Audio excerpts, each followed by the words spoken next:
धियो यो नः प्रचोदयात्।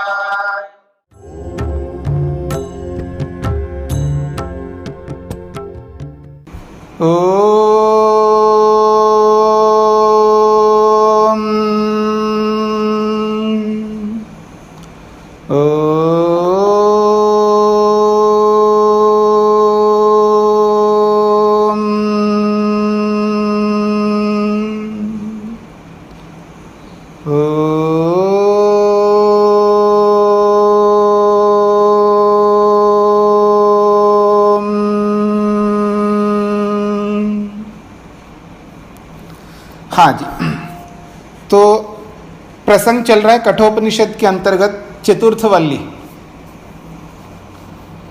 5 श्लोक पूरे हुए हैं। 5वें श्लोक में ये बात कही गई है, य इमं मध्वदम वेद आत्मानं जीवम अंतिकात् ईशानं भूतभव्यस्य न ततो विजुगुप्सते एतद् वै तत्। जो व्यक्ति आनंद लेने वाले आत्मा को अंतिकात बहुत निकटता से यानी अंदर से, एक होता है बाहर से और एक होता है अंदर से, बाह्य प्रत्यक्ष और आंतरिक प्रत्यक्ष, 2 प्रत्यक्ष की बात है यहां पर। एक तो बाह्य प्रत्यक्ष है और एक आंतरिक प्रत्यक्ष है। बाह्य प्रत्यक्ष सभी को होता है और आंतरिक प्रत्यक्ष जो है वो समाधि में होता है। और मैं इसी बात को ईश्वर के साथ जोड़ूं तो ईश्वर का भी 3 प्रकार का प्रत्यक्ष होता है। आप में से जिन्होंने ध्यान से सत्यार्थ प्रकाश को पढ़ा हो तो आपको अनुभूति होगी। सत्यार्थ प्रकाश में महर्षि स्वामी दयानंद सरस्वती जी ने परमात्मा के 3 प्रकार के प्रत्यक्ष बताए। उसमें 2 प्रकार का प्रत्यक्ष तो सभी को होता है, लेकिन तीसरा जो प्रत्यक्ष है वो जो समाधि में होता है, उसी तीसरे प्रत्यक्ष के लिए हम सब लोग लगे हुए हैं। तो यहां 2 प्रकार के प्रत्यक्ष की बात है आत्मा के लिए। तो हम सब आत्माएं बाहर से तो अनुभव कर रहे हैं, बाहर से प्रत्यक्ष है हमको, मैं हूं, यह प्रत्यक्ष ही कहलाता है। अहमस्मि, मैं हूं, लेकिन यह बाह्य प्रत्यक्ष है। लेकिन यहां कहा अंतिकात, जब आंतरिक प्रत्यक्ष जब करता है तब उसको समझ में आता है ये बात। जो व्यक्ति इस आनंद लेने वाले आत्मा को जो कि अंदर से जानता है, वही व्यक्ति ईशानम भूत भव्यस्य, वही व्यक्ति स्वामी बनता है अपने किए हुए कर्मों के विषय में और होने वाले कर्मों के विषय में। देखिए, स्वामी का मतलब होता है मालिक। मालिक उसी का होना चाहिए जो संपत्ति होती है। मालिक उसका बन के क्या करना है, दोषों का मालिक बन के करना क्या है हमें। जो पाप कर्म करके हम पाप कर्मों के मालिक बन भी लें तो उसका क्या अंतर आएगा, अंतर यही आएगा तो दुख मिलेगा। लेकिन अच्छे कर्मों के मालिक बने, स्वामी बने, तो हमें गर्व भी होगा, अच्छा भी लगेगा। तो कहा ईशानम भूत भव्यस्य, वो स्वामी बनता है अपने भूत के और अपने भविष्यत के, अपने अच्छे भूत वाले कर्मों को, यानी पीछे के जो भी कर्म किया उसने, उसको ये संतुष्टि होती है कि हाँ मैंने अच्छा किया है। जब कोई भी व्यक्ति अपने भूतकाल को अनुभव करता है तो हताश होता है। आप देखेंगे अपने भूत को देख करके व्यक्ति हताश होता है, निराश होता है, दीनहीन अपने आप को अनुभव करता है, असहाय अनुभव करता है। लेकिन वो व्यक्ति है जो अपने भूत को जब देखता है तो उसको गौरव महसूस होता है, उसको लगता है कि हाँ मैंने अपने जीवन में पीछे बहुत अच्छे कर्म किए, वो स्वामी बनने के योग्य है। और वही व्यक्ति भविष्य में भी बहुत अच्छा करेगा, इसलिए भविष्य के भी वो स्वामी बनेगा। न ततो विजुगुप्सते, तब उसको कोई संशय नहीं रहता। विजुगुप्सा का मतलब है संशय। तब उसको कोई संशय नहीं होगा कि पता नहीं क्या होगा, मैं इस जीवन में सफल हो जाऊंगा या नहीं, इस जीवन में मेरा नैया पार होगा या नहीं, क्या मैं असफल ही तो नहीं रहूं। उसको कोई संशय नहीं रहेगा, क्योंकि उसको पता है, अपने कर्मों के बारे में उसको बोध है, इसलिए उसको न विजुगुप्सते, उसको कोई संशय नहीं होता है। एतद् वै तत्, यही वो आत्मा है जिसको हमें समझना है, जानना है, अथवा यही वो परमात्मा है जिसको जानने, समझने और उसके दर्शन से ऐसी स्थिति हम सबकी आ सकती है। अब हम आगे बढ़ते हैं, 6वां श्लोक। यह पूर्वम तपसो जातमद्भ्यः पूर्वम अजायत गुहां प्रविश्य तिष्ठन्तं यो भूतेभिर्व्यपश्यता एतद् वै तत्। अरे स्वामी जी आपका म्यूट हुआ। जी, कौन म्यूट करता है मेरा? मैं इसको ऑन करके रख रहा हूं, फिर भी कोई म्यूट कर देता है। ठीक है, तो कहां तक सुना है आपने? अभी हुआ है स्वामी। अच्छा, ठीक है, ठीक है। अभी हुआ है। अपने अच्छे कर्मों के मालिक बनते हैं तो गर्व होगा भूत में जाके, ये जी जी जी जी। तो 6वां श्लोक मैं बोल रहा हूं, यह पूर्वम तपसो जातमद्भ्यः पूर्वम अजायत गुहां प्रविश्य तिष्ठन्तं यो भूतेर्व्यपश्यता एतद् वै तत्। 6ठे श्लोक को मैंने पढ़ा, यह पूर्वम तपसः जातम अद्भ्यः पूर्वम अजायत गुहां प्रविश्य तिष्ठन्तं यह भूतेभिः व्यपश्यत एतद् वै तत्। कहते हैं यह तपसः पूर्वम जातम, यह जो है परमात्मा के लिए आ रहा है। यह मतलब जो परमात्मा, वो जो परमात्मा है वो कैसे हैं? यह जो परमात्मा तपसः पूर्वम जातम, वो तपस्या से पहले ही प्रकट होता है, तप से पहले ही प्रकट होता है। अर्थात प्रकट होता का मतलब है वो पहले से विद्यमान है। इसका यह अभिप्राय होगा, जो ईश्वर तप से पहले ही विद्यमान था या थे, तो जातम का मतलब विद्यमान थे, ये विद्यमान था। तपस्या से पहले भी वो विद्यमान था। फिर कहा अद्भ्यः पूर्वम अजायत। अद्भ्य का अर्थ, एक तो मोटा अर्थ तो ये होता है पानी, तो यहां पानी का कोई अर्थ है निकलेगा नहीं प्रसंग के अनुसार। तो परमात्मा सबसे पहले किसको प्रकट करता है? सृष्टि जब बनाता है परमात्मा, तो सबसे पहले पहला तत्व बनता है महतत्व रूपी बुद्धि। तो यहां अद्भ्य का अर्थ है महतत्व।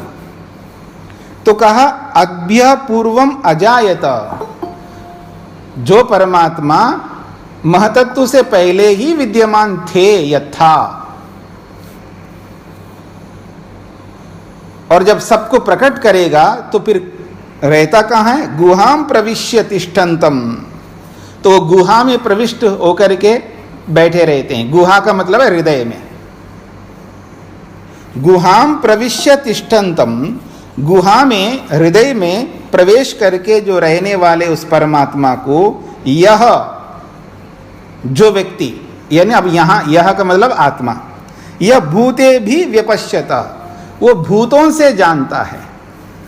भूतों से का मतलब है इस प्रकृति के माध्यम से ही वो उसको जानता है।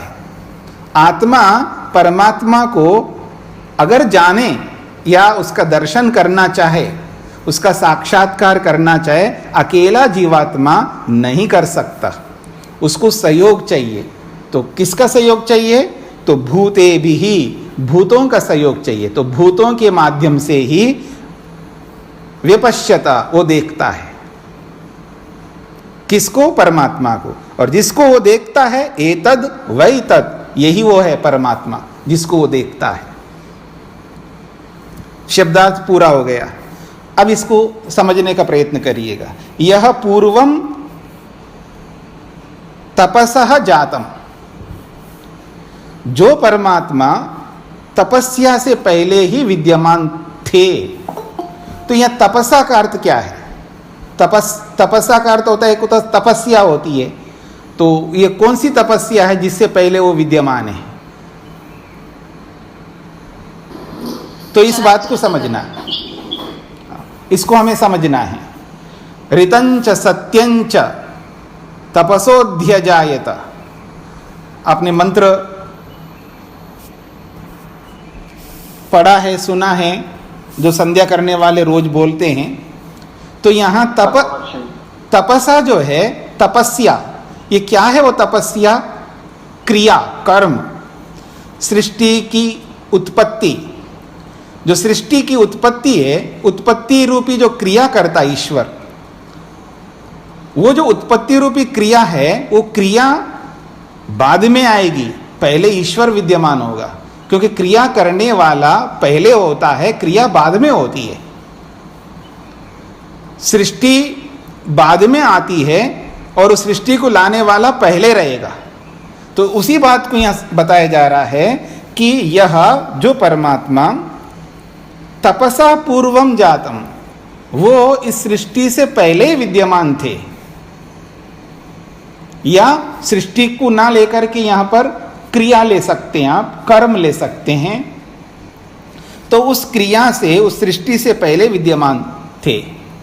और तो सबसे पहले जो तत्व बनेगा वो है महतत्व।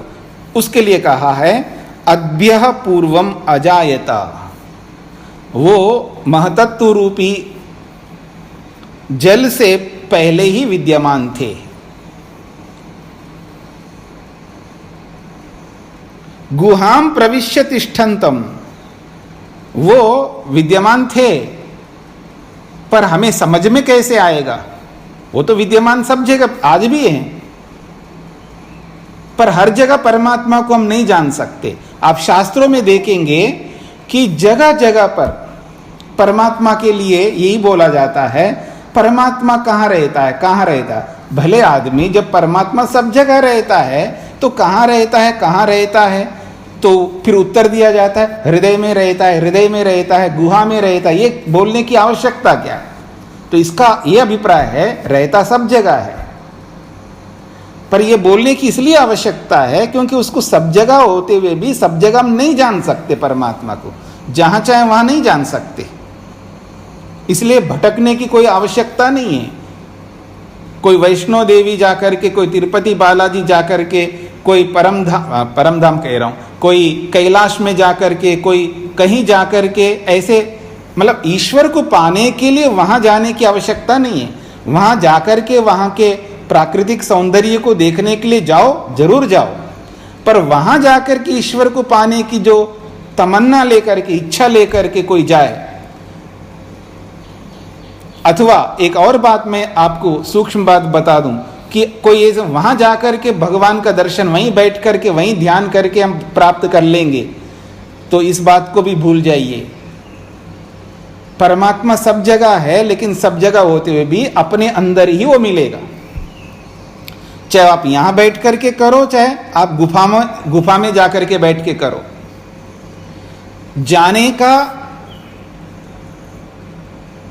जाने की आवश्यकता उस व्यक्ति को होती है जिसको यहां शोर समझता है, यहां डिस्टर्बेंस समझता है, या व्यवधान समझता है, तो वो वहां जाएगा। और जाना भी चाहिए, मैं मना नहीं कर रहा हूं वहां, क्योंकि प्रारंभ में इतनी योग्यता नहीं होती है, तो उसको एकांत में जाना ही चाहिए।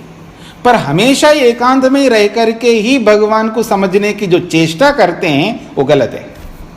ये बात आपको आगे जाकर के समझ में आएगा। मेरी बात को समझने का प्रयत्न करना। मैंने ये कहा है कि एकांत में जाना चाहिए, गुफाओं में, पर्वतों में, नदियों के किनारे पे, उपवरे गिरी नाम संगमे च नदी नाम, ऐसे जो भी मंत्र हैं, श्लोक हैं और जो भी कथन होता है, निश्चित रूप से जाना चाहिए, अवश्य जाना चाहिए, एकांत में जाना चाहिए, अकेले भी रहना चाहिए, पर हमेशा के लिए नहीं। हमेशा के लिए एकांत में रहेंगे तो परोपकार कैसे करोगे? सेवा कैसे करोगे, निष्काम कर्म कैसे करोगे? अकेले में निष्काम कर्म नहीं कर पाओगे। तो इसके लिए हमें सबके बीच में ही रहना होगा। हाँ, प्रारंभ में जब व्यक्ति का सामर्थ्य कम होता है तो अपने सामर्थ्य को बढ़ाने के लिए वो एकांत में जाता है, जाकर के अपने सामर्थ्य को बढ़ाता है, फिर वापस उसी दुनिया में आता है। भगवान को दुनिया में ही समझना होगा। तो आइए, ये कहा जा रहा है कि गुहाम प्रविश्य तिष्ठन्तम, वो परमात्मा इस हृदय रूपी गुहा में विद्यमान रहता है। ऐसे गुहा में रहने वाले उस परमात्मा को यह जो आत्मा, जो योगी, भूते भी व्यपश्यत, वो भूतों से, भूत का अर्थ मैंने पीछे भी बताया था, भूत जो है जड़ वस्तु को भी बोलते हैं और चेतन वस्तु को भी बोलते हैं। तो यहाँ भूत शब्द से जड़ वस्तु है। तो जड़ वस्तुओं के माध्यम से ही उस परमात्मा को व्यपश्यता देख सकता है। तो जड़ पदार्थ कौन है? शरीर है, इंद्रियां हैं, मन है, अहंकार है, बुद्धि है, महतत्व। इन्हीं के माध्यम से ही, इन भूतों से ही व्यपश्यता वो देख सकता है। और जिसको वो देख रहा है वो कौन है? एतद वै तत्, ये वही है परमात्मा जिसकी चर्चा मैं पीछे से करता हुआ आ रहा हूं। ऐसा नचिकेता को यमाचार्य कह रहे हैं। तो आगे बढ़ते हैं। या प्राणेन संभवति अदितिर देवतामयी गुहां प्रविश्य तिष्ठन्तीं या भूतेभिर व्यजायत एतद वै तत्। यहां पर या शब्द से स्त्रीलिंग में संबोधित किया है और छठे श्लोक में पुल्लिंग में संबोधित किया है। मैंने पीछे बताया या नहीं बताया हो तो अब सुन लीजिएगा। परमात्मा को तीनों लिंगों में संबोधित किया जाता है। वेदों में, शास्त्रों में परमात्मा को किसी भी लिंग से बोला जाता है। पुल्लिंग में भी ईश्वर को संबोधित करते हैं, स्त्रीलिंग में भी संबोधित करते हैं और नपुंसक लिंग में भी संबोधित करते हैं। लिंग जो होते हैं ये या तो शब्दों के लिंग होते हैं, शब्दों के लिंग होते हैं, आत्मा के कोई लिंग नहीं होते हैं। जीवात्मा का और परमात्मा का कोई लिंग नहीं है। लिंग शब्दों के होते हैं अथवा शरीरों के होते हैं। बस लिंग इन्हीं के लिए होते हैं। शरीर के लिए लिंग का प्रयोग होता है या शब्द के लिए लिंग का प्रयोग होता है व्यवहार के लिए, क्योंकि बिना लिंग के व्यवहार नहीं हो पाता है। तो ये लिंग जो है केवल मात्र व्यवहार के लिए ही होते हैं। तो शब्दों के लिंग होते हैं। तो यहाँ शब्दों की बात हो रही है। तो कोई शब्द पुल्लिंग में होता है, उस पुल्लिंग वाले शब्द से ईश्वर को संबोधित किया जाता है। कोई शब्द स्त्रीलिंग में होता है, स्त्रीलिंग वाले शब्द से ईश्वर को संबोधित किया जाता है। और कोई शब्द नपुंसक लिंग में होता है तो उस नपुंसक लिंग शब्द से ईश्वर को संबोधित किया जाता है। उदाहरण के लिए मैं प्रसिद्ध मंत्र आपके सामने बोलता हूं, आप सब सुनते ही आपको समझ में आएगा। तदेवाग्निस्तदादित्यस्तद्वायुस्तदु चंद्रमा, ये मंत्र है यजुर्वेद का। तदेवाग्निस्तदादित्यस्तद्वायुस्तदु चंद्रमा, तदेव शुक्रम तद ब्रह्म ता आपः स प्रजापति, ये मंत्र है। इस मंत्र में आप ध्यान देंगे शब्दों पर, कुछ शब्द पुल्लिंग में हैं, कुछ शब्द जो है स्त्रीलिंग में हैं और कुछ शब्द नपुंसक लिंग में ईश्वर के लिए। तदेवाग्नि ही, अग्नि शब्द पुल्लिंग में जैसे, और ब्रह्म शब्द आया है, ब्रह्म शब्द आया और शुक्रम शब्द आया है, और ये शब्द जो है नपुंसक लिंग में है। और ता आपः ये स्त्रीलिंग में आया। तो ईश्वर को पुल्लिंग में, स्त्रीलिंग में, नपुंसक लिंग में, तीनों लिंगों में आप संबोधित कर सकते हैं। तो इसी प्रकार यहां पर भी छठे श्लोक में पुल्लिंग में और सातवें श्लोक में स्त्रीलिंग में संबोधित किया जा रहा है। या जो परमात्मा, कैसा परमात्मा है वो? अदिति ही, वो अदिति के रूप में, क्योंकि अदिति शब्द स्त्रीलिंग में है। तो कहा जा रहा है या अदिति ही, जो अदिति के रूप में ईश्वर है। क्यों अदिति के रूप में ईश्वर है? नादिति अदिति, दिति कहते हैं विनाश को और अदिति कहते हैं अविनाशी को। जो कभी नष्ट नहीं होता उसको अदिति कहते हैं। तो कहते हैं या अदिति, जो अदिति के रूप में ईश्वर है, अविनाशी है, सदा एक रस रहता है। और कैसा है? एक विशेषण दिया, देवतामयी, वो देव स्वरूप है, देवता स्वरूप है। उसके अंदर दिव्य गुण विद्यमान है, अनंत ज्ञान, अनंत बल, अनंत सामर्थ्य, अनंत दया, अनंत करुणा, अनंत कृपा, उत्तम उत्तम दिव्य गुणों से परिपूर्ण है। और वो गुण भी सैकड़ों नहीं, हजारों नहीं, लाखों नहीं, करोड़ों नहीं, अरबों नहीं, खरबों नहीं, असंख्य गुण हैं ईश्वर में, अनंत गुण हैं, अनकाउंटेबल है। ऐसे दिव्य गुणों से परिपूर्ण अदिति स्वरूप जो परमात्मा है वो कैसे मिलेगा हमको? तो कहा प्राणेन संभवती, प्राण के माध्यम से ही उसको प्राप्त किया जा सकता है। प्राण का अर्थ क्या है? अब प्राण का अर्थ तो बहुत होते हैं। प्राण आत्मा के लिए भी बोला जाता है, प्राण मन के लिए भी बोला जाता है, प्राण महतत्व के लिए भी बोला जाता है, प्राण परमात्मा के लिए भी बोला जाता है, प्राण शब्द वायु के लिए भी बोला जाता है। ऐसे बहुत सारे अर्थ है इस प्राण के। तो अगर यहां प्राण शब्द से प्राणायाम अगर आप लेंगे तो बहुत अच्छा आपको समझ में आएगा, सरल भी हो जाएगा। तो कहा जा रहा है जो परमात्मा अदिति के रूप में है, अविनाशी के रूप में है, दिव्य गुणों से परिपूर्ण है, ऐसे परमात्मा को प्राणेन संभवती, प्राण के माध्यम से जाना जा सकता है, प्राण के माध्यम से जाना जा सकता है। ये बात कही जा रही है। मैं बहुत लोगों को बोलता हूं प्राणायाम करो, प्राणायाम करो, तो प्राणायाम ही नहीं करता आदमी, को समझ में ही नहीं आता है। फिर एक बार फोन आता है, जी हमारे को कोरोना का पॉजिटिव आया जी, तो क्या कर रहे हो? रात को 9 बजे पूछा तो प्राणायाम से अभी अभी उठे जी, अब अच्छा कर रहे हो। जब कोई बात सिर पर आ जाती है तब व्यक्ति मेहनत करता है। प्राणायाम का महत्व उस व्यक्ति को समझ में नहीं आता है। ये तब समझ में आता है जब प्राण जाने लगे। प्राण जब वश में रहते नहीं है तब उसको प्राणों का महत्व समझ में आता है। उसके बिना प्राणों का महत्व समझ में नहीं आता। तो यह कहा जा रहा है प्राण के माध्यम से ही संभवती, वो संभव होता है। आप देखिएगा प्राण कितना महत्व है। योग आप पढ़ेंगे, आप में से बहुत सारे लोगों ने पढ़ा है, लेकिन जिन्होंने भी नहीं पढ़ा हो वो जरूर पढ़ें। तो जब योग पढ़ेंगे तो आपको समझ में आएगा प्राण का महत्व कितना है।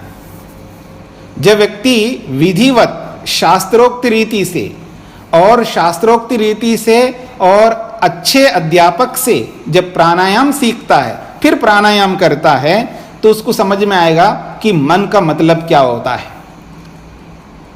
प्राण और मन जो है ना, ऐसे क्लोज फ्रेंड्स हैं, ऐसे मित्र हैं, एक के बिना एक नहीं रह सकते, ऐसे मित्र हैं। प्राण और मन जो है ना बहुत साथ रहते हैं, हमेशा साथ देते हैं एक दूसरे के। अब प्राण तो एकदम हमको पकड़ में आता है प्राण, पर मन पकड़ में नहीं आता है। तो क्या करता है व्यक्ति? योग के माध्यम से प्राणों को वश में करता है। जैसे प्राणों को वश में कर लेगा तो मन अपने आप में वश में आ जाएगा। अगर मन को वश में करना चाहते हैं तो प्राणों को वश में कर लो, अपने आप मन वश में आ जाएगा। इसलिए मन बहुत बड़ा माध्यम है ईश्वर को जताने में, ईश्वर को बताने में, ईश्वर का दर्शन करने में। तो इसलिए कहा प्राणेन संभव, ये प्राण से संभव है, प्राण से ही जाना जा सकता है। तो गुहाम प्रविश्य तिष्ठन्तीम, वो जो देवता स्वरूपी जो ईश्वर है, जो अदिति स्वरूपी जो ईश्वर है, वो गुहाम प्रविश्य, वो गुहा में, हृदय में प्रवेश करके विद्यमान है। या भूतेभिर व्यपश्यता एतद वैतद, तो या वो परमात्मा भूतों के माध्यम से प्रकट होता है। यहाँ भी परमात्मा के लिए आया, तो या भूतेभिर व्यपश्यता, जो भूतों के माध्यम से प्रकट होता है, एतद वैतद, ये वो परमात्मा है। तो यहां कहने का अभिप्राय यह है कि जो अविनाशी परमात्मा है और दिव्य गुणों से परिपूर्ण है, उसको हम भूलते जा रहे हैं। जो विनाशी वस्तु के पीछे तो हम चिपके रहते हैं और अविनाशी परमात्मा को देख नहीं पा रहे, और बहुत सारे दिव्य गुणों से युक्त परमात्मा को दरकिनारे कर रहे हैं और अल्प गुण वाले दोषों से युक्त व्यक्ति के साथ चिपके रह रहे हैं। ये उचित नहीं है हमारे लिए। देखिए, दोस्ती जो होती है या प्रेम जो होता है, आत्मीयता जो होती है, जिसके प्रति हम आकर्षित होते हैं, वो हमसे उत्कृष्ट होना चाहिए अथवा जिससे हमको अधिक से अधिक सुख मिलना चाहिए, जिससे अधिक तृप्ति मिले, जिससे अधिक संतोष मिले, जिससे अधिक आत्मीयता मिले, जिससे अधिक सुरक्षा मिले। आप जो जो चाहते हैं वो सब जिससे अधिक मिलता हो, उसके प्रति आकर्षण हो, उसके प्रति श्रद्धा हो, उसके प्रति निष्ठा हो, उसके प्रति लगाव हो, तब तो बात समझ में आती है। ऐसे अविनाशी दिव्य गुणों से युक्त परमात्मा को छोड़ करके हम पता नहीं किस किस के शरण में जा रहे हैं, ये गलत बात है। ये इसका अभिप्राय है। तो इसलिए ये कहना चाह रहे हैं, जो अविनाशी दिव्य गुणों से युक्त परमात्मा है, ऐसे उस परमात्मा को प्राणों के माध्यम से प्रकट करो। जो गुहा के अंदर, हृदय के अंदर वो विद्यमान है, तो गुहा में विद्यमान उस परमात्मा को भूतों के माध्यम से प्रकट किया करो। और एतद वैतद, ये वो ही परमात्मा है जिसको हमें प्रकट करना है। ऐसा नचिकेता को यमाचारी कह रहे हैं। आगे बढ़ते हैं। उसी परमात्मा को उदाहरणों के माध्यम से समझाने का प्रयत्न कर रहे हैं अगले श्लोक में।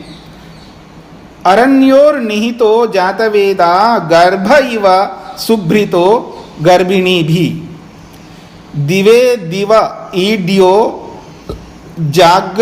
जागृवद भी अविष्मद भी मनुष्य भी अग्नि एतद वैतद।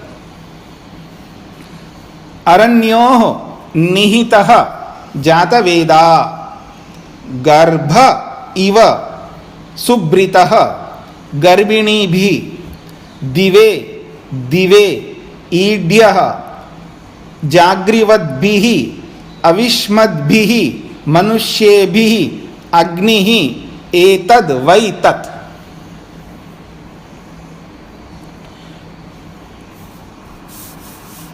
मनुष्य भी में तृतीया विभक्ति है। वैसे मनुष्य शब्द का जब आप रूप चलाएंगे तो मनुष्य ही होता है। मनुष्य मनुष्यो मनुष्याः मनुष्यम मनुष्यो मनुष्यान मनुष्येन मनुष्याभ्याम और मनुष्य ही। पर वेद में मनुष्य भी होता है, दोनों प्रकार से प्रयोग होता है। मनुष्य ही ऐसा भी होता है और मनुष्य भी ऐसा भी होता है। जैसे मैं आपको उदाहरण दूं, कर्ण शब्द है। कर्ण, कर्ण कहते हैं कान को। कर्णा कर्णो कर्णाः कर्णम कर्णो कर्णान कर्णेन कर्णाभ्याम कर्णै। लेकिन वेद में कर्णे भी शृणुयाम देवाः, याद आ रहा होगा आप लोगों को। कर्णे भी, वहां पर कर्णे ही के स्थान में कर्णे भी ऐसा प्रयोग होता है। तो वेद में अलग प्रकार का व्याकरण चलता है, लोक में अलग प्रकार का व्याकरण चलता है। सामान्य व्याकरण दोनों में चलता है, वेद में भी चलता है, लोक में भी चलता है। लेकिन वेद का व्याकरण थोड़ा अलग विशेष रहता है, तो वेद में चलता है। और वेद के साथ साथ जितने भी ग्रंथ बने हुए हैं, उन ग्रंथों में भी वेद के नियम भी लागू होते हैं, उनको वेद के समान मानते हैं। जैसे शाखाएं हैं, पीछे मैंने प्रारंभ में बताया था, चारों वेदों के 1131 शाखाएं हैं। उन शाखाओं को वेद के समान मानते हैं, ब्राह्मणों को भी वेद के समान मानते हैं। तो उन्हीं ब्राह्मणों के, उन्हीं शाखाओं के अंतर्गत ही ये उपनिषद है। इस दृष्टि से इसको भी उसी प्रकार का नियम लगता है वेद के अनुसार। तो यहाँ मनुष्य भी ऐसा आया है। तो ये व्याकरण की बात बीच में बता दिया है। तो उदाहरण देकर के समझा रहे हैं परमात्मा को। अरण्यो निहिता जातवेदा, जैसे जैसे जातवेदा नाम जो है अग्नि को कहते हैं, अग्नि को जातवेदा कहते हैं, और परमात्मा को भी कहते हैं जातवेदा। ये जातवेदा यानी अग्नि कहाँ रहती है? तो कहा अरण्यो निहितः, दो अरण्यों के बीच में रहता है। अरण्य समझते हैं, जो पहले जो यज्ञ करते थे वो लोग दो लकड़ियां होती हैं, स्पेशल बनाते लकड़ियां, और दोनों को बीच में मिला करके उसको रगड़ते हैं, उससे अग्नि प्रकट होती है। और उसी प्रकट अग्नि को यज्ञवेदी में रखते हैं, कहीं ऐसा प्रयोग करते थे पहले। तो अरण्यों का मतलब है दो लकड़ियों के बीच के अंदर छुपे हुए हैं परमात्मा। जैसे जातवेदा रूपी अग्नि प्रकट नहीं है, अग्नि तो सब जगह रहती है। देखिए जैसे पानी सब जगह है, अग्नि भी सब जगह है, वायु भी सब जगह है। आप सामान्य रूप से देखेंगे सृष्टि में जहां भी हम रहते हैं, जिस धरती में सब जगह, हर जगह अग्नि है, लेकिन अप्रकट है। जब हम प्रकट करते हैं तब अग्नि प्रकट होती है। ऐसे पानी भी सब जगह है, लेकिन उसको प्रकट करना चाहें तो प्रकट हो जाएगा पानी। ऐसे वायु भी सब जगह है। तो ऐसे ही तो यहाँ उदाहरण से समझाया जा रहा है कि ये जो जातवेदा नामक अग्नि है, दो अरण्यों के बीच में निहित है, छुपी हुई है वो अग्नि। एक और बात कह रहे हैं, गर्भ इव सुब्रितः गर्भिणी भी। गर्भिणी भी, जो गर्भिणी स्त्रियां हैं जिनके अंदर बच्चा छुपा हुआ है, तो कह रहे हैं गर्भिणी भी, जो गर्भिणी स्त्रियां हैं, गर्भ इव सुब्रितः, जैसे गर्भ गर्भिणी स्त्रियों के अंदर छुपा हुआ है, दिखाई नहीं देता है। सुब्रित का मतलब है छुपा हुआ है, अंतर्निहित है, उसके अंदर विद्यमान है। तो गर्भिणी स्त्रियों के अंदर गर्भ जैसे छिपा हुआ रहता है, और अग्नि जो है दो अरण्यों के बीच में छुपी हुई रहती है। उसी प्रकार परमात्मा भी इस पूरी सृष्टि के अंदर सर्वत्र विद्यमान है, पर वो छुपे हुए हैं, वो दिखाई नहीं देता। दिवे दिवे ईड्यः, दिवे दिवे, दिवे दिवे जब दो बार आता है एक शब्द, उसका अर्थ होता है निरंतरता को बताने के लिए दो बार आता है शब्द, लगातार को बोलने के लिए दो बार आता है, अर्थात प्रतिदिन। दिवा का अर्थ होता है दिन, फिर दोनों बार बोला दिवे दिवे, यानी दिन दिन अर्थात प्रतिदिन। तो दिवे दिवे का मतलब प्रतिदिन। ईड्यः, स्तुति करने योग्य है वो परमात्मा, जो छुपे हुए हैं, पूरी सृष्टि में व्यापक रूप से सर्वत्र छिप करके रहते हैं। वो ऐसे नहीं प्रकट होगा। ईड्यः, उसकी स्तुति करनी होगी। और कौन करता है स्तुति? वास्तव में जिसको स्तुति कहते हैं वो स्तुति कौन करता है? तो एक विशेषण दिया है, जागृवद भी, जो जागृत रहते हैं, जो जागे हुए हैं, वो लोग स्तुति करते हैं। पीछे आया था ना श्लोक, उत्तिष्ठ जाग्रत प्राप्य वरान निबोधत। तो उत्तिष्ठता जाग्रता, तो जागे हुए लोग, जागृत का मतलब है जो अविद्या से जाग जाते हैं। हम लोग तो अभी सोए हुए हैं, हम लोग का मतलब है जो भी सोया हुआ है। आप अपने ऊपर मत लेना, हम तो पढ़ रहे हैं तो कहाँ सोए हुए हैं हम लोग, ऐसा नहीं समझना। जो व्यक्ति सोया हुआ है यानी अविद्या से ग्रस्त है, अभी वो तो सोया हुआ है, नींद में है। जो मूर्खता से, अविद्या से, नासमझपन से, अविवेक से जो ओतप्रोत है, वो अभी तो सोया हुआ है, लेकिन स्तुति इसलिए वो नहीं कर पाता है। एक्चुअल वास्तविक स्तुति जो होती है वो व्यक्ति नहीं करता है। इसलिए कह रहे हैं जागृवत भी, जो जागृत है, जो अविद्या के अंधकार से ऊपर उठ गए हैं, अविद्या रूपी नींद से जागृत हो चुके हैं, वो लोग दिवे दिवे ईड्या, वो प्रतिदिन उनकी स्तुति करते हैं। और एक और विशेष बात कही है जो महत्वपूर्ण है, वो केवल अविद्या से ही जागे नहीं है, उसके साथ में एक और विशेषता दी है, वो दिया है अविष्मत भी। अविष्मत भी हवि से युक्त है। जो हवि, हवि का मतलब समझते हैं ना, जो हम त्याग करते हैं, जैसे अग्निहोत्र करते हैं तो आप त्याग करते हैं ना, घी का त्याग करते हैं, समिधा का त्याग करते हैं, आप जो भी सामग्री आप डालते हो त्याग करते हैं, तो त्याग करना पड़ता है। तो ये वो व्यक्ति है अविष्मत भी, जो त्याग करता है, सर्वस्व त्याग करता है, सब कुछ त्याग करता है। इदम अग्नेय इदम नमः बोलते हैं ना, ये अग्नि का है, मेरा नहीं है। हाँ, मेरी ओर देखिए, थोड़ा सा चम्मच लेकर के टपकाते नहीं रहना, चम्मच बरता भी है नहीं आदमी। कंजूसी इतना होती है तो बस पूछिए, मतलब वो चम्मच में पूरा भी नहीं लेता है। किसी किसी को शौक होता मैं लंबे देर तक करूं, बहुत सारी आहुतियां दे लूं, वो संख्या देख रहा है, त्याग नहीं देख रहा है व्यक्ति, वो संख्या पूर्ति करना है। तो अब संख्या पूर्ति करना है तो इतने बार स्वाहा बोलेंगे तो उसके लिए बहुत सारा घी चाहिए, तो क्या करेगा, टपकाता रहता है, चम्मच भरता नहीं है, बूंद बूंद टपकाता रहता है, यानी त्याग करना नहीं आता उसको। किसने बोला आपको इतनी संख्या में आपको स्वाहा स्वाहा करना है? दो तो ढंग से दो, और नहीं देना है तो मत दो। मेरी बात को समझने का प्रयत्न करिएगा। दो तो ढंग से दो, और नहीं देना है तो बिल्कुल मत दो। कोई जरूरी नहीं है भगवान को भी आप त्याग नहीं, भगवान का मतलब आप भगवान के नाम से त्याग कर रहे हो तो ढंग से त्याग करो ना, पूरा चम्मच भरो ना। हम लोग क्या करते हैं, जो भी हवन करते हैं यहाँ पर आश्रम में, जब ब्रह्मचारी या कोई भी व्यक्ति चम्मच पूरा भरता नहीं है तो उसको हम टोकते रहते, पूरा भरो, चम्मच को पूरा भरो ना, ऐसा हम टोकते रहते हैं उनको। तो यहां पर बोला जाए अविष्मत भी, जो हवि देता है, तो त्याग जब करो तो पूरा करो त्याग, जो भी आप दे रहे हो वो पूरा त्याग करो, बचा के मत रखना उसमें।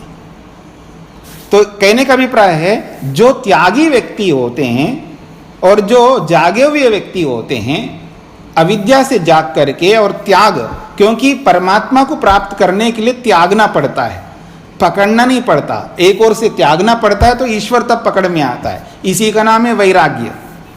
वैराग्य में दो काम होते हैं, एक को छोड़ो और एक को पकड़ो। जिसको हम पकड़ना चाहते हैं वो तभी पकड़ में आता है, दूसरे को हम छोड़ दें। एक ओर से हम उसको त्याग ही नहीं कर रहे हैं, छोड़ ही नहीं रहे हैं, तो इधर से उसको पकड़ना चाह रहे हैं, वो कभी पकड़ में नहीं आता ईश्वर। इसलिए अविष्मत भी, हवि देने वाले बनना है हमको, त्याग करने वाले बनना है। तो कहना चाह रहे हैं जागृवत भी अविष्मत भी ही मनुष्य भी, वो मनुष्य हैं जो त्यागी है और अविद्या से जागे हुए हैं। ऐसे लोगों के द्वारा दिवे दिवे ईड्य, प्रत्येक दिन स्तुति करने योग्य है परमात्मा। अर्थात वो लोग प्रत्येक दिन परमात्मा की स्तुति करते हैं। और याद रखना, स्तुति केवल जवानी खर्च नहीं करना है, बैठ करके ईश्वर के लिए आप ये बोलो वो बोलो, ऐसा नहीं है। स्तुति होती है पुरुषार्थ के बाद में, उद्यम मेहनत के बाद में, कर्म किए पश्चात स्तुति करना होता है। हमने जो मेहनत किया, पुरुषार्थ किया, कर्म किए, वो कर्म करके फिर स्तुति करना है। तो वो अग्नि है यहाँ पर जिसकी स्तुति करनी है। तो देखिएगा, जागृवत भी ही अविष्मत भी ही मनुष्य भी ही दिवे दिवे अग्नि ही ईड्या। यहाँ अग्नि जो है परमात्मा है। जागृवत भी ही, अविद्या से जागे हुए, और अविष्मत भी ही जो त्यागी व्यक्ति है, ऐसे मनुष्य भी, ऐसे मनुष्यों के द्वारा दिवे दिवे प्रत्येक दिन अग्नि ही, अग्नि की ईड्या स्तुति करनी चाहिए। एतद वै तत्, यही वो परमात्मा है। आगे बढ़ते हैं। यतश्चोदेति सूर्योस्तम यत्र च गच्छति तम देवाः सर्वे अर्पितास्तदु नात्येति कश्चन एतद वै तत्। बहुत अच्छी बात कही। यतश्चोदेति सूर्योस्तम यत्र च गच्छति तम देवाः सर्वेर्पितास्तदु नात्येति कश्चन एतद्वैतत् यतः च उदेति, यतः च उदेति सूर्यः अस्तं यत्र च गच्छति तम देवाः सर्वे अर्पिताः तद उ न अत्येति कश्चन एतद् वै तत्। बहुत अच्छी बात कही जा रही है। कह रहे हैं यतः सूर्यः उदेति, यतः सूर्यः उदेति, जहां से सूर्य प्रकट होता है। यतः सूर्यः उदेति, जहां से ईश्वर प्रकट होता है। देखिए इसको दो बार बोल दिया मैंने, एक बार से भी समझ में आ रहा है। यतः सूर्यः उदेति, जहां से ईश्वर बोला, जहां से सूर्य प्रकट होता है। पकड़ में आ रहा है? दो बार बोल रहा हूं मैं, तीन बार भी बोल सकता हूं, अनेक बार बोल सकता हूं। यतः को समझना, मुख्य बात यह है जहां से सूर्य प्रकट होता है। कहां से होता है? ईश्वर से। प्रसंग चल रहा है ना, प्रसंग के साथ जोड़ना है भाई। जहां से होता है का मतलब कोई स्थान ऐसा, कोई ऐसा है अवधि हो, कोई सीमा हो, भाई यहां से परमात्मा प्रकट होता है और दूसरी अवधि है, सीमा है, देखो यहां जाकर के अस्त होता है। ऐसा कुछ नहीं है, ये तो पूरा स्पेस खाली है। सूर्य तो हमेशा प्रकट ही है। हाँ, याद रखना, स्पेस में जब आकाश में ऊपर जाओगे तो हमेशा वो प्रकट ही रहेगा। प्रश्न ये है जहां हम लोग बैठे हुए हैं जिस धरती पर, हमारे लिए ईश्वर सूर्य जो है कभी प्रकट होता है, कभी अप्रकट हो रहता है। तो इसलिए हमको ध्यान में रख करके चलना है।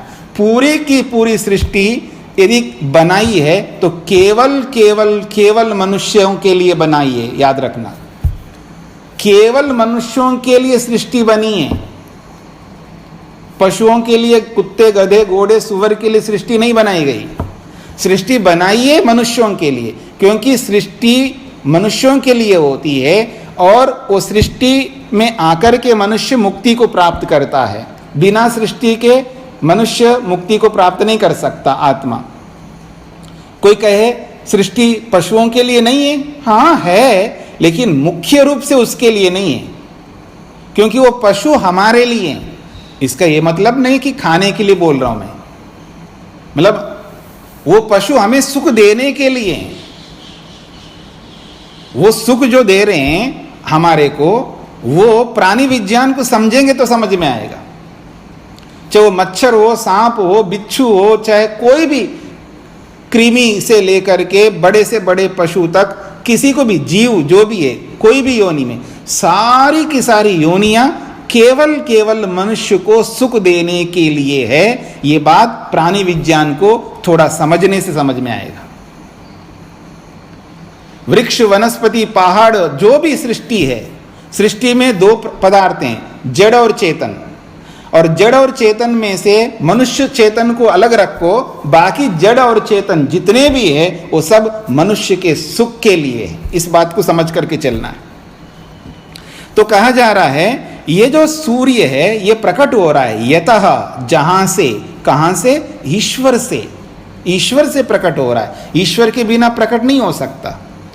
अर्थात ईश्वर अगर ये व्यवस्था नहीं करते, दिन की व्यवस्था नहीं करते, रात की व्यवस्था नहीं करते, तो न सूर्योदय होता न सूर्यास्त होता। इसलिए कहा यतः सूर्य उदेति, जहां से, जिस ईश्वर के कारण से सूर्य उदय होता है। फिर कहा यत्र च अस्तम गच्छति, और जहां सूर्य अस्त होता है, कहां होता है? ईश्वर में, अर्थात ईश्वर के कारण से अस्त होता है। तो यत्र का मतलब है जहां पर, अस्तम गच्छति, जहां पर सूर्य अस्त होता है। तो जहां पर का मतलब है ईश्वर में अस्त होता है, ईश्वर में ही उदित होता है। तो ईश्वर के कारण से अस्त होना, ईश्वर के कारण से ही उदय होना, ये दोनों ईश्वर के कारण से होते हैं। तम, ऐसे उस ईश्वर को, जहां से ये सूर्य प्रकट होता है, अस्त होता है, जहां से उस परमात्मा के लिए कह रहे हैं तम, उस परमात्मा को देवाः सर्वे, सारे के सारे देव, अर्पिता, अपने आप को अर्पित करते हैं। बहुत बड़ी बात कही है। मैं कभी देव की चर्चा करता हूं तो कई लोगों को थोड़ा परेशानी होती है, क्योंकि देव उसको कहते हैं जो देता है। देव उसको कहते हैं देता है। ये मैं नहीं कह रहा हूं, ये ऋषि कहते हैं। देव की परिभाषा करते हुए महर्षि यास्क ने निरुक्त में सबसे पहले कहा देवो दानात्, सबसे पहले शब्द कहा देवो दानात्। देव का मतलब जो देता है, दान से, देने से ही वो देव बनता है। तो हमें देना है, त्याग करना है। इसलिए यहां पर कहा जागृवद भी ही अविस्मद भी, जो त्यागी होता है, जो त्याग करता है, जो त्याग करता है वो देव बन सकता है, क्योंकि देने के लिए त्याग करना पड़ता है, स्वामित्व को छोड़ना पड़ता है। तो इस दृष्टि से कहा सर्वे देवा, वो जो भी देव हैं, जो महत्वपूर्ण हैं, जिन्होंने ये सीखा है देना, तो वो अर्पिता, वो अर्पित कर देते हैं, वही उस परमात्मा के साथ युक्त हो जाते हैं। अपने आप को अर्पित करना का मतलब है ईश्वर के साथ अपने आप को जोड़ लेना, अपने आप को अर्पित करना, उसके साथ जोड़ लेना अपने आप को। तो कह रहे हैं तम, उस परमात्मा को सर्वे देवाः, सारे के सारे देव अर्पिताः, अर्पित कर देते हैं, अपने सर्वस्व को सौंप देते हैं। तद उ न अत्येति, एक बहुत बड़ी बात कही है। तद, उस परमात्मा को या उस परमात्मा का, उ निश्चय से, न अत्येति, उसका उल्लंघन नहीं करते, उसके नियमों का उल्लंघन बिल्कुल नहीं करते वो देव लोग। तद उ न अत्येति, तद उस परमात्मा के उ निश्चय रूप से न अत्येति, उल्लंघन नहीं करते हैं। उसका जो भी नियम है, ईश्वर की जो भी विधि विधान है, विधि और निषेध जैसा है ईश्वर का संविधान, उसका कभी उल्लंघन नहीं करते। ये बहुत बड़ी बात कही है, अर्थात पाप नहीं करते, सीधी बात है। न अत्येति का मतलब उल्लंघन नहीं करते हैं। तो उल्लंघन न करने का अर्थ ही ये है कि वो पाप नहीं करते हैं, वो देव ऐसे देव होते हैं। तो सर्वे देवा, वो सारे के सारे देव अर्पिता, उस परमात्मा को अर्पित कर देते हैं अपने आप को। इसलिए वो देव बनने के लिए व्यक्ति को नरम होना पड़ता है, बहुत नरम। नरम का मतलब है बिल्कुल अपने आप को आर्द्र बनाना पड़ता है, तभी वो अर्पित हो पाता है। जैसे आपने सुना होगा, आगे सुनेंगे इसी उपनिषद में, राजा जनक जो है याज्ञवल्क्य के सामने ऐसे अर्पित कर देते हैं, ऐसे नरम, क्योंकि उसमें अहम भाव जो होता है ना, अहम भाव, अहंकार, उससे आदमी थोड़ा परेशान रहता है, इसलिए वो अहम भाव को त्याग नहीं कर पाता है। जब अहम भाव को, अहंकार को, ईगो को जब त्याग करता है तो वो एकदम अर्पित हो सकता है। फिर जब अपने अहं को रखता ही नहीं है तो कैसे उल्लंघन करेगा। याद रखना मेरी बात को, ईश्वर के नियमों का उल्लंघन किसी भी प्रतिशत में हम करते हो, इसका सीधा यही अर्थ है ईश्वर को चैलेंज करते हम लोग, मैं तेरे से नहीं डरता, ईश्वर तू ईश्वर होगा, मैं तुझसे डरूंगा नहीं, इसलिए हम उल्लंघन करते हैं। लेकिन ये देव लोग न अत्येति, बिल्कुल उल्लंघन नहीं करते, अर्थात वो पाप करते ही नहीं है। तो इसलिए कहा जा रहा है ना, कश्चना, वो भी कहा कोई भी पाप, कश्चना किसी भी प्रकार का, कोई भी नियम हो किसी का भी, कश्चन न अत्येति, कोई भी उल्लंघन नहीं कर सकता। एतद वैतद, ये ऐसा परमात्मा है। बहुत बड़ी बात कही यहां पर। यदेवेह तद अमुत्र, यदमुत्र तदन्विह, मृत्यो स मृत्युमाप्नोति य इह नानेव पश्यति। बहुत अच्छी बात कही जा रही है। वो कह रहे हैं यद एव इह तद अमुत्र, यद अमुत्र तद नु इह,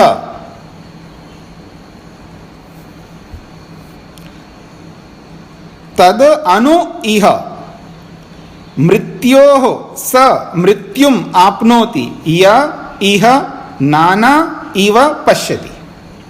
वो कहते हैं यद एव इह, इह का मतलब है इस संसार में जो भी हम देख रहे हैं अपने आप को, सृष्टि को, इह इस संसार में, यद एव जो परमात्मा विद्यमान है, यानी इस सृष्टि में, सृष्टि तो बहुत बड़ी है, तो जिस धरती में हम बैठे हुए हैं, जिस सौरमंडल में हम विद्यमान हैं, तो इह का मतलब है ये जो जिस सौरमंडल में हम लोग विद्यमान हैं, यहाँ पर यद एव इह, इस सौरमंडल में, इस धरती पर बैठ करके हम जिस परमात्मा को समझ रहे हैं, वो परमात्मा तद वही परमात्मा अमुत्र, दूसरे सौरमंडल में, दूसरी धरती पर, दूसरी गैलेक्सी में, वहां पर भी विद्यमान है।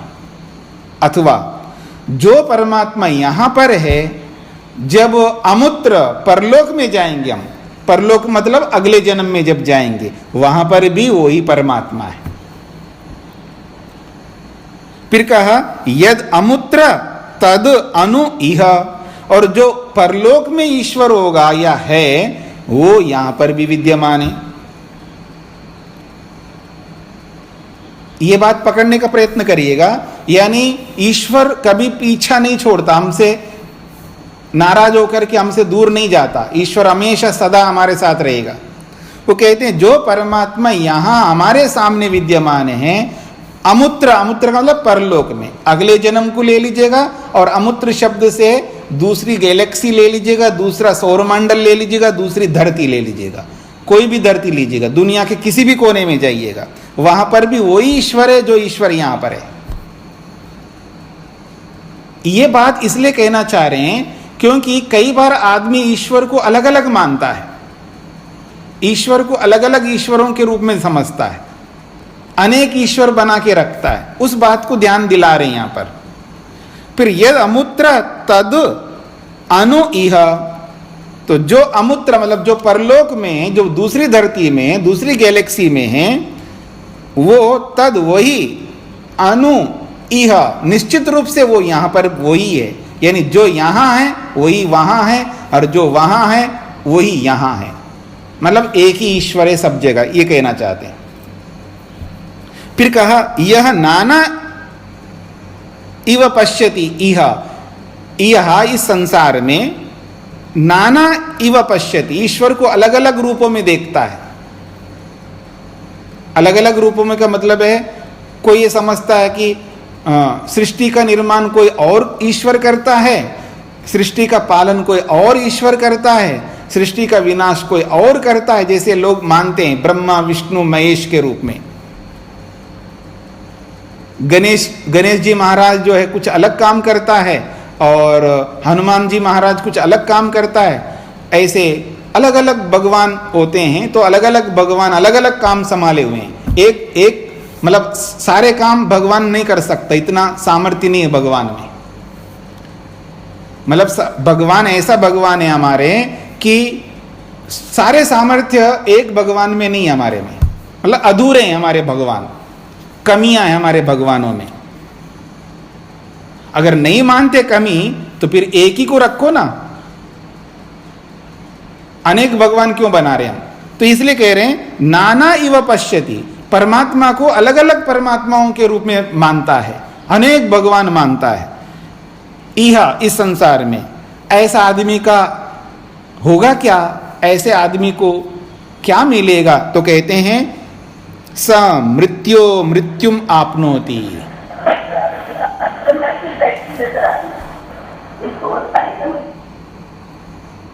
हाँ जी, तो कह रहे हैं जो परमात्मा को अलग अलग रूपों में देखता है, तो उसके लिए कह रहे हैं सह, ऐसा व्यक्ति मृत्योः मृत्युम आपनोति।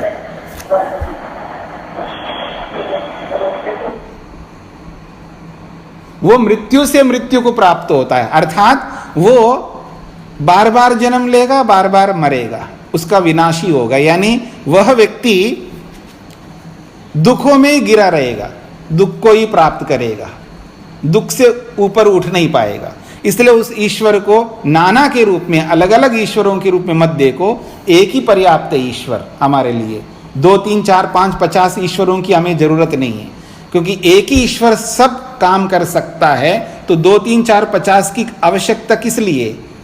तो इस दृष्टि कह रहे हैं नाना इव पश्यति, जो व्यक्ति उस ईश्वर को अलग अलग रूपों में देखता है, अलग अलग रूपों में मतलब अलग अलग बना करके चलता है। विष्णु भगवान अलग है, ब्रह्मा भगवान अलग है, महेश भगवान अलग है, हनुमान भगवान अलग है, इस तरह का ऐसे अलग अलग ईश्वरों को खड़ा करके देखता है, ऐसा व्यक्ति मृत्यु से मृत्यु को ही प्राप्त होगा, यानी बार बार जन्म मरण के चक्कर से वो बाहर नहीं निकल सकता, ये कहना चाह रहे हैं।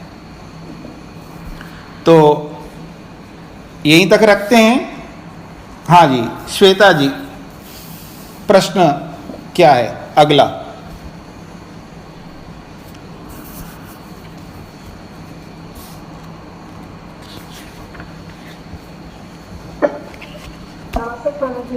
मैंने कुछ प्रश्न, आपने कल मुझे बता दिया था प्रश्न का उत्तर। अभी कोई प्रश्न नहीं है आपका? नहीं। अच्छा, किसी का प्रश्न है? स्वामी जी जी, अभी जो इससे अपना 9वें वाला जो अपना श्लोक बोला था, उसमें पहले में आपने बोला यत, यत का मतलब यहाँ से, और दूसरी जगह यत्र बोला, यत्र का मतलब यहाँ से। ये दोनों शब्दों का मतलब एक ही होता है या अलग अलग होता है? नहीं, यथा शब्द का अर्थ होता है जहां से। यथा शब्द का सीधा अर्थ होता है जहां से, और यत्र का अर्थ होता है जहां पर। जहां पर? हाँ जी, हाँ जी जी, मतलब जहां से सूर्य प्रकट होता है और जहां पर अस्त होता है, इसका ये अर्थ है। इसका अर्थ है जहां से सूर्य प्रकट होता है, कहां से होता है? ईश्वर से। और जहां पर सूर्य अस्त होता है, कहां पर होता है? ईश्वर में। ऐसे समझना है। और इसको तात्विक रूप से समझना है तो ईश्वर के कारण से सूर्य प्रकट होता है और ईश्वर के कारण से ही सूर्य का अस्त होता है, ऐसा ये तात्विक अर्थ हो गया जी।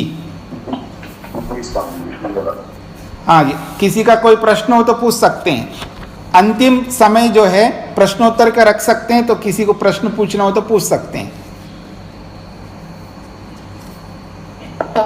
जी। अविद्या रूपी अस्मिता के बारे में बताइए थोड़ा सा। अविद्या रूपी अस्मिता के बारे में। अविद्या जो है सामूहिक नाम है, और अविद्या अलग अलग प्रकार की होती है, तो उन अलग अलग प्रकारों में अस्मिता नामक अविद्या एक प्रकार है। तो अस्मिता का अर्थ होता है कि मन और आत्मा को अलग अलग ना समझना, एक ही मानना, या मन को और अहंकार को और आत्मा को अलग ना समझना, एक ही मानना है। बुद्धि को आत्मा को अलग ना समझना, एक ही मानना है। और इसका मोटा उदाहरण देता हूं मैं आपको। मिरर के सामने खड़े हो जाइए, दर्पण के सामने, फिर अपने शरीर को आप देखिएगा, तो आपको अनुभूति होती है कि मैं अच्छा दिख रहा हूं या मैं खराब दिख रहा हूं, या मैं लंबा नहीं हूं, मैं नाटा हूं, या मैं गोरा नहीं हूं, या जो भी है। शरीर को और आत्मा को अलग नहीं मानते। तो शरीर और आत्मा को एक मानना ये अस्मिता है। और सूक्ष्मता से बोलूं तो जब आदमी खीर खाता है तो खीर को और आत्मा को अलग नहीं समझता, एक ही समझता है। हाँ, ये आपको वैसे समझ में नहीं आएगा, इसलिए मैंने शरीर का उदाहरण दिया। जैसे शरीर को और आत्मा को हम अलग नहीं देखते, एक ही देखते हैं, ठीक इसी प्रकार से सारे जड़ पदार्थों को हम अपने आप से अलग नहीं देखते हैं, एक ही देखते हैं। तो कुछ बातें हमको समझ में आती है, व्यवहार में कुछ बातें समझ में नहीं आती है, लेकिन इसमें गहराई में उतरेंगे तो आपको समझ में आएगी। अस्मिता जो है उसको ऐसे ही मानते हम लोग जी। और कोई? स्वामी जी, मेरे एक सवाल आया है जी। सॉरी अविष्मद्भिः इसका मतलब है सर्वस्व को त्याग करना है। नहीं, तो सर्वस्व का मतलब क्या है यहाँ पे? अविष्मत भी का सीधा अर्थ होता है हवि देने वालों के द्वारा। हवि जो है कोई भी हम हवि के रूप में लाते हैं, जैसे घी सामग्री समिधा जो भी हम हवन में डालते हैं ना, उसको हवि कहते हैं। एक तो उसका हवि का अर्थ वो अर्थ होता है, पर ईश्वर की जो हवि होती है वो आत्मा की हवि होती है। आत्मा अपने आप को हवि बनाता है, सामग्री बनाता है। अब यजुर्वेद में एक मंत्र पढ़ेंगे, आत्मा यज्ञेन कल्पताम, ऐसे एक बहुत बड़ा मंत्र है, लंबा चौड़ा, उसमें सबको हवि के रूप में बताया है। अंत में जाकर के ये भी कहा अपने आप को, आत्मा को भी हवि बना करके ईश्वर को समर्पित कर दो। तो वहां पर सर्वस्व का मतलब है सर्वस्वी होता है। तो अब वो सर्वस्व व्यक्ति व्यक्ति के लिए अलग अलग होता है। जैसे सन्यासी के लिए तो सब कुछ त्याग करना होता है। सब कुछ त्याग करने का मतलब ये होता है, अगर उसके पास संपत्ति है तो संपत्ति को पूरा त्याग करना है, सन्यासी है। और उसके पास पैसा है तो पैसा का पूरा त्याग करना है, जो भी उसको पूरा त्याग करना है। अब गृहस्थी है तो उसको पूरा त्याग तो कर नहीं सकता, वो उसको 10% त्याग करना है, कोई 15% करता है, कोई 20% करता है, और कोई कोई बहुत बड़ा आदमी होता है 50% भी त्याग करता है, कोई कोई 90% भी त्याग करता है। ऐसे लोग भी आप देखते हैं उदाहरण में, बिल गेट्स से हैं, और भी बफेट है, ऐसे बहुत सारे लोग हैं। या अजीम प्रेमी है भारत के, कोई अजीम प्रेमी 65% त्याग करता है। तो त्याग जो है व्यक्ति विशेष के लिए अलग अलग होता है, लेकिन जितना भी हम देना चाह रहे हैं उसमें कंजूसी ना करके उसका पूरा त्याग करो, इसका ये अभिप्राय होता है।